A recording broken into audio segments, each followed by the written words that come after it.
Hi, this is Leilani Beck, and once again, you're having me film a video, which it can be a little bit tricksy. I will admit for me to do that, because I have to wait till my kids are in bed, but it's fine.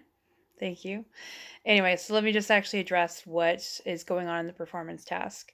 So you're bringing up here this idea that a multitude of teachers and counselors are telling students that because of their lower ability for math and lower ability for reading and lower performance for GPAs, that they are not going to go to college. Well, I definitely see their perspective on it. I disagree.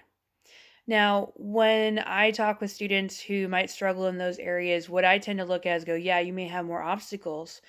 And so, because you have those obstacles in place, particularly in this case, just realistically, it would be the lower GPA.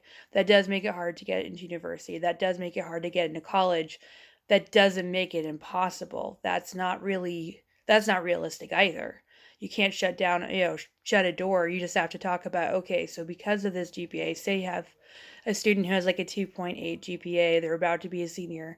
What you talk about instead is like, okay, so maybe university right away might be difficult, but what are your options? So let's talk about maybe, let's work on getting you to maybe like a community college, work there, go there for a year, really improve your GPA, then you can transfer to university. That doesn't take away the idea that university is not realistic. What it says there instead is like, okay, you have this obstacle in front of you. We still have this goal. You still want to have this career, which means you need to have this particular type of schooling. Let's go for it. We just have to figure out how do we get you there from point A to point B. It just means we may have to work a little bit extra, but the end in, there's still an end in sight. There's still a purpose to it.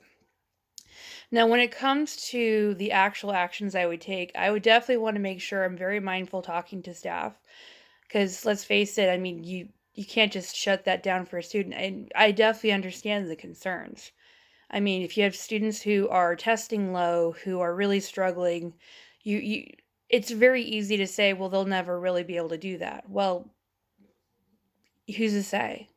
You can't tell a kid they cannot strive for things, that they cannot improve on things. Um, you can't just shut down that huge part that could be a very much a big part of their future. It just means it may take them more work to get there, but there's nothing that says they can't get there in the end. So yeah, you just can't tell kids that they can't do that. Um, so instead, what you can do is just restructure it and talk about, okay, so when our kids are struggling, but they're talking about, because they're looking to you for guidance, they're looking to you for counseling. What can I do after, after high school? You show them their options. You talk about what are your end goals? What is it that you want to do? So it could be they just want to have a nice job. Well, there's a lot of different possibilities besides college as well. But the thing is, college should never be taken off the table. That's still an option for all students. They need to know that that can be their future. They just have to find out, okay, so if this is what I want, how do I get there?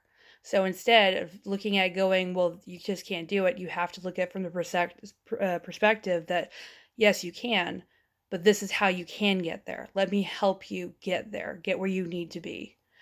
And then when it comes to parents, I would definitely talk to them about my own mindset when it comes to students who are struggling. It's sort of like, okay, that one be, I think, a little bit harder, especially since I definitely want to still support my staff, even if I disagree with how they presented that information to students when I'm talking to parents. So, with parents, I definitely want to make sure I'm very mindful of the fact that um, I mean, these are their babies. They want their kids to do the best that they can. And they don't like the idea that their kids' dreams might be crushed by having those conversations.